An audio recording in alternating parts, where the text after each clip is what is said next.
इसलिए सनातन धर्म सबसे श्रेष्ठ धर्म है, क्योंकि हम अहिंसा की बात करते हैं। क्योंकि अच्छा, अब आप लोग कहेंगे गुरुजी फिर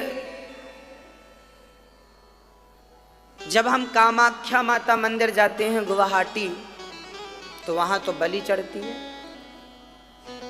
बलि चढ़ती है ना।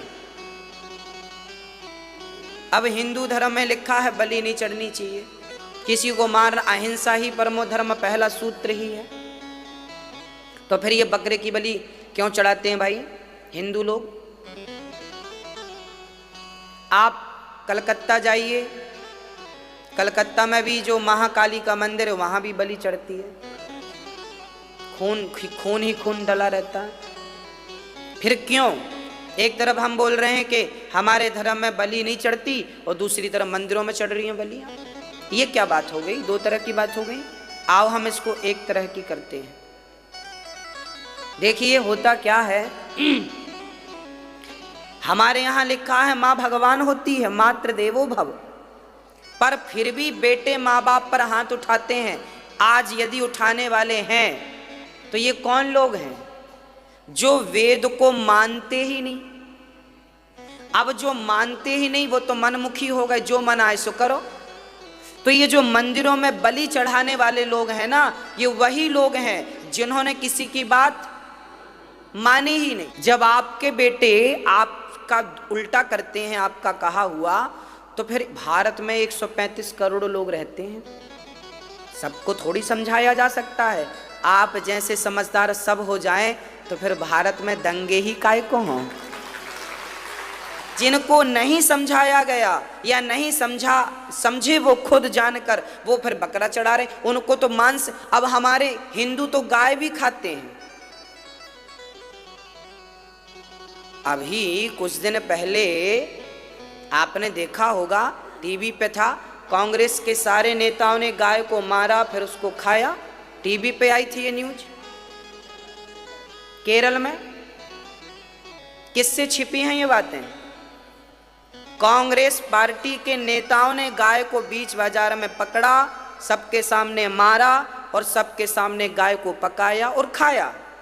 कांग्रेस कहती है हम तो खाते हैं गाय का मांस। तो भारत की इतनी बड़ी पार्टी ही जब गाय खाती है तो हम तो कहते हैं गाय हमारी माता है। अब माता हम बोल रहे हैं ना, ये मान नहीं रहे हैं। अब आप कहेंगे कैसा हिंदू धर्म है? भाई साहब हिंदू धर्म में कमियां नहीं है। अब तुम मानो ही नहीं तो हम क्या कर सकते हैं? बोलो क्या कसूर है हमारा और तुम्हारा? हम तो चींटी नहीं मारते, चींटी को भी हमारी माँ आटा डालती है। हमारे हिंदू धर्म में तो कुत्ते को भी रोटी खिलाते हैं और गाय को भी रोटी खिलाते हैं, चींटी को भी आटा डालते हैं, और अब ये गाय का मांस खा रहे हैं। अब बताओ अब क्या कहें हम? कौन समझाएगा इन्हें? तो ऐसे ही लोग मंदिरों में बलि चढ़ा रहे हैं, अब कौन रोके इनको? बदनाम हमारा धर्म हो रहा है। तो गलती हमारे धर्म की नहीं है।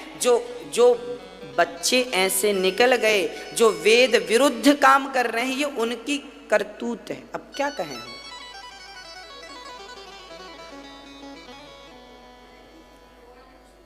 हाँ बताओ साहब।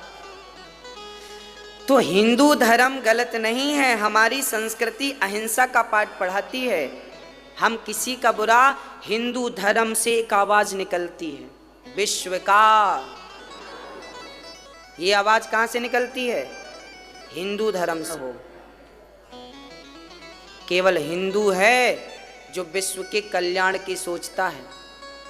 हम वो लोग हैं जो पूरी दुनिया को अपना मानते हैं। अमेरिका भारत को बाजार मानती है, चाइना भारत को, एक देश दूसरे देश को किस दृष्टि से देखता है? बाजार की दृष्टि से। अमेरिका कह, अब आप बताओ, अभी दिल्ली पर हिंसा हुई, पत्थर फेंके गए पुलिस पर। अब मैं तो गारंटी से कहता हूं मैं इस बात को गारंटी से कह सकता हूं कि हिंदू कभी भी मिलिट्री के ऊपर और पुलिस के ऊपर पत्थर नहीं फेंकेगा, कभी नहीं फेंकेगा, क्योंकि वो जानता है कि इस पुलिस में और इस मिलिट्री में मेरा अपना भाई है, मेरा अपना बेटा है, मेरा अपना बाप है, पिता है। मैं क्यों मिलिट्री के ऊपर पत्थर फेंकने जाऊं? मैं क्यों पुलिस के ऊपर पत्थर फेंकूं? क्योंकि मुझे पता है कि यदि इसमें से कोई पुलिस वाला मर गया और कोई मिलिट्री का जवान यदि मर गया तो किसी का भाई मर जाएगा, किसी का बेटा मर जाएगा और किसी का बाप मर जाएगा। ये और हमने बहुत मौके दिए हैं रावण को। हम दुश्मन के घर में घुस जाते हैं ना तो रात के हमला नहीं करते, हम उसको बता के हमला करते हैं कि भाई अब तू सावधान, अभी शरण में आ जाएगा तो मैं तुझे छोड़ दूंगा। जब फिर नहीं माना तो राम ने फिर मारा। पीठ पीछे वार नहीं करते हम लोग पाकिस्तान की तरह कि हमारे जवानों के ऊपर बम फेंक दिया तो 42 जवान मर गए, चोरी से फेंक दिया, गाड़ी में बम भर के डाल दी तो मर गए। पीठ पीछे वार नहीं करते, हम तो घर में घुस के मारते हैं।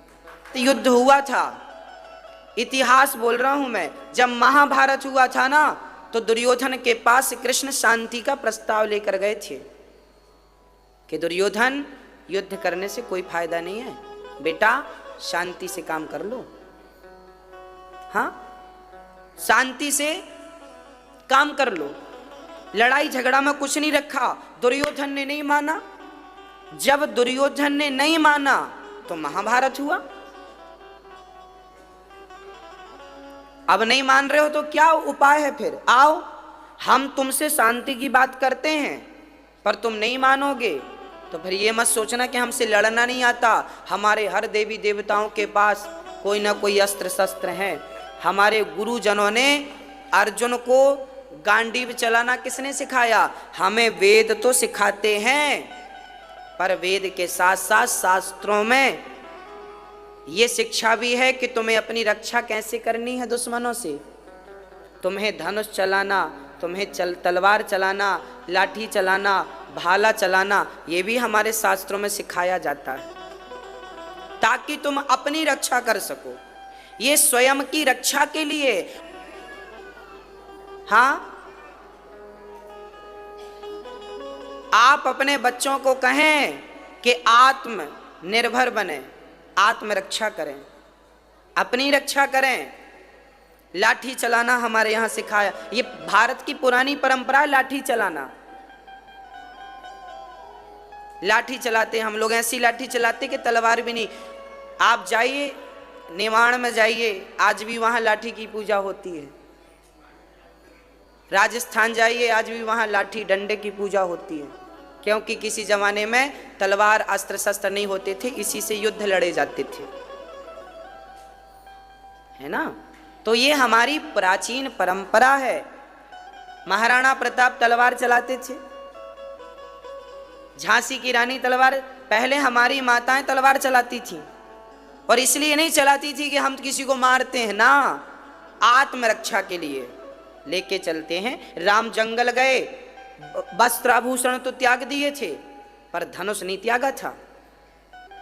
धनुष बाण लेके गए थे राम जी, जबकि अपने राजसी वस्त्र छोड़ दिए थे, रेशमी वस्त्र उतार दिए थे, बलकल पहन लिए थे, पर धनुष बाण नहीं छोड़ा था।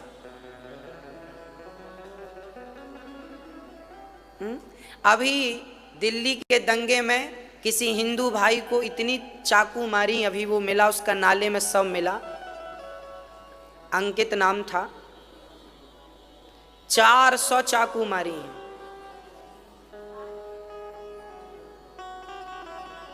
डॉक्टरों ने कहा, पोस्टमार्टम वाले, कि इतनी चाकू आज तक किसी को नहीं मारी गई। इतनी नफरत है लोगों को हिंदुओं से। आदमी तो एक ही चाकू में मर जाता है, 2 चाकू में मर जाएगा, 400 चाकू मारने की क्या जरूरत थी? क्योंकि लोगों को तुमसे नफरत है, हिंदुओं से लोग नफरत करते हैं। यदि हिंदुओं से नफरत लोग कर रहे हैं तो तुम भी अपने आप को सुरक्षित कर लो, नहीं तो ऐसे ही काटे जाओगे। तुम बच्चों को तलवार चलाना सिखा लो अब, क्योंकि समय की मांग है ये। 400 चाकू यदि हिंदू को लग रही है तो तुम्हारे पास भी तो होना चाहिए कुछ तुम्हारी रक्षा के लिए।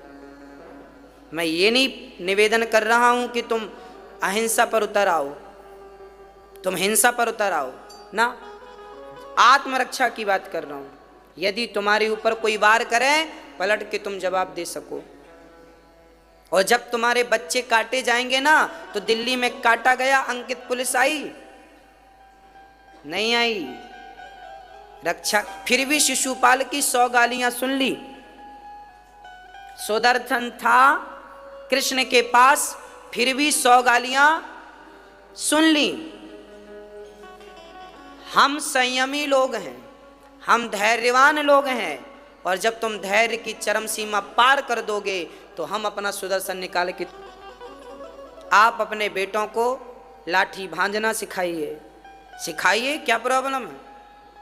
हम लड़ने नहीं जा रहे हैं किसी से, आत्मरक्षा करने की बात कर रहे हैं। हम तो कहते हैं बहनों को भी कराटे सिखाना चाहिए ताकि 2-4 से ये लड़ सकें अकेली। हर लड़की को कराटे आना चाहिए आज के ज़माने में। यदि उस लड़की को फौलादी बनाओ, बेटियों को जूजू ना बनाओ, झांसी की रानी बनाने की ज़रूरत है। समय की मांग है ये, हमारी मांग नहीं है। जैसी हवा चलती है वैसे हमें चलना चाहिए। श्री भरत जी महाराज, श्री भरत जी महाराज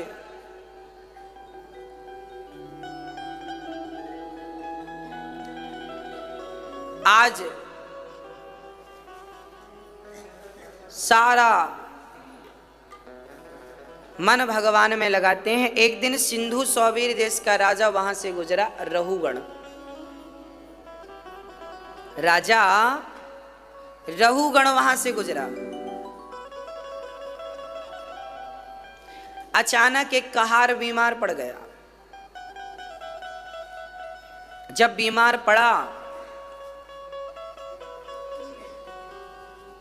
एक कहार बीमार पड़ गया तो भरत को अपनी पालकी पर रहुगण ने लगा लिया। भरत जी तो संत थे, पांव में चींटी ना दब जाए, किसी की मृत्यु ना हो जाए, तो छलांग लगा दी। अब जब छलांग लगाई तो राजा रहुगण के सिर पे पालकी टकरा गई।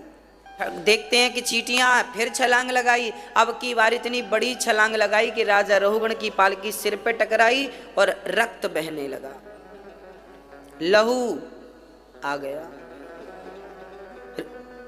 अब तो भरत जी की तरफ रहुगण ने देखा, क्यों रे, जानता नहीं मैं कौन हूं? देख मेरा शरीर लहू लुहान हो गया, तूने चोट लगाई, आज मैं तुझे मार डालूंगा। भरत जी ने मन में सोचा कि आज इस मूर्ख को ज्ञान दे दूं। तब भरत जी ने ज्ञान दिया। त्वयोदितं व्यक्तमविप्रलब्धं भरतो समे स्याददिवीरभारः गन्तुर्यदि स्यादधिगम्य मध्वा पीवेति रासौ न विदां प्रवादः।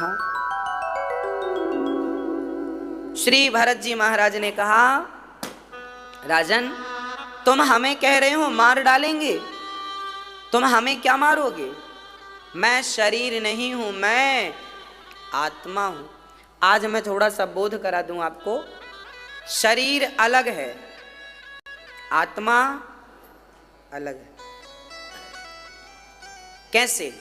जैसे मोबाइल अलग है और सिम कार्ड अलग है, शरीर अलग है, मोबाइल सिम, आत्मा, शरीर अलग, आत्मा, ये दोनों अलग अलग हैं, बिल्कुल अलग है। शरीर 5 चीजों से मिलकर बना है आपका। क्या क्या? किन चीजों से मिलकर बना है शरीर? 5 कौन कौन? पृथ्वी, जल, वायु, अग्नि, आकाश। पृथ्वी, जल, वायु, अग्नि, आकाश। इन 5 चीजों से मिलकर हम सबका शरीर बना है। आज कल ही बोला था, लाइट है। ये देखिए लाइट जल रही है, प्रकाश। जैसे सूर्य एक है पर उसकी किरणें कितनी सारी हैं, जहां देखो वहीं सूर्य की किरण। ऐसे ही ईश्वर एक है, जैसे सूर्य की किरण यहां प्रकाश कर रही है, ऐसे ही परमात्मा की बहुत सारी किरणें हैं। वह खत्म कहानी। तो हमारे शरीर में जो आत्म तत्व है वो ईश्वर का स्वरूप है। शरीर 5 चीजों से मिलता है, 5 में मिल जाता है, बनता है 5 में, आत्मा परमात्मा में। अब बताओ फिर मृत्यु किसकी होती है? मरता कौन है? कौन मरता है मैया? कौन? शरीर। शरीर नहीं मरता मेरी मां। मिट्टी का बना हुआ घड़ा मिट्टी में मिल गया तो क्या उसे मरा हुआ कह दोगे? अरे मिट्टी से बना था, टूटा तो मिट्टी में मिल गया। अच्छा मरा कौन? संत भगवान आगे आ जाएं, आ जाइए, आगे आ जाइए।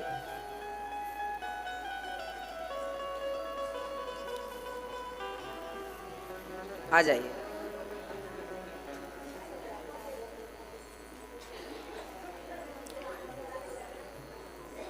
मृत्यु किसकी हुई? आज हमें सब्जेक्ट